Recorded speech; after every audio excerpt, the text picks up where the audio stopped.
একটা সিক্রেট ইভেন্টের details share করার জন্য আজকের এই ভিডিও পোস্ট করছি। তাহসানের বিয়ের খবর যা করেছেন মিথিলা।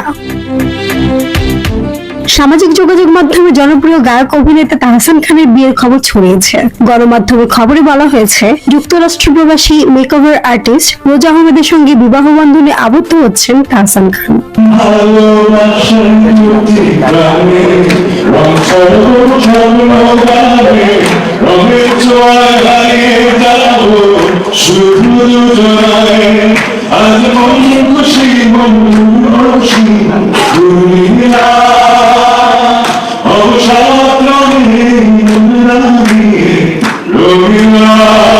আজ শনিবার সকালে তাহসান এই খবর নিশ্চিত করেছেন। তিনি একটি টেলিভিশন চ্যানেলকে বলেন, হ্যাঁ, খবরটা সত্যি। একটা ঘরোয়া আয়োজন হয়েছে, সেখানে এই ছবিগুলো তোলা। তবে আমি বিস্তারিত একটু পরে জানাতে চাই। শনিবার সকাল থেকেই সামাজিক যোগাযোগ মাধ্যমে তাহসান ও রোজার ঘরোয়া আয়োজনের একাধিক ছবি ভাইরাল হয়। তাতে নেটিজেনরা তাদের শুভেচ্ছা ও ভালোবাসা জানাতে থাকেন। শুভেচ্ছা জানিয়েছেন বিনোদন অঙ্গনের অনেকে।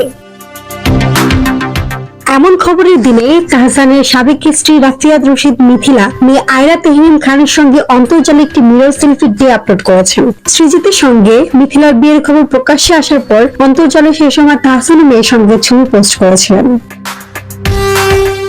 2006 সালের 7ই আগস্ট বিয়ের বন্ধনে আবদ্ধ হন তাহসান ও মিথিলা। এরপর 2013 সালের 30 জুলাই তাদের ঘর আলোকিত করে আসে আয়রা তাহরিন খান নামের কন্যা সন্তান।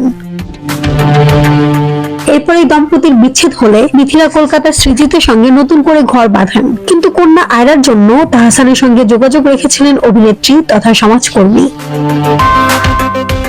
2016 পরে আর একসঙ্গে কাজ করেননি মিথিলা তাহসান। ফের 2024 জুন মাসে বাজি ওয়েব সিরিজে একসঙ্গে দেখা যায় তাদের। আবার তাদের সম্পর্ক নিয়ে আলোচনা শুরু হয় তখন। 2016 এর পরে 2024 মিথিলা আর তাহসানের দেখা হয়েছে। দর্শক এমন ভাবলেও তা নয়। মিথিলা আনন্দবাজারকে এক সাক্ষাৎকারে জানিয়েছেন, আমাদের তো প্রতিদিনই কথা হয়।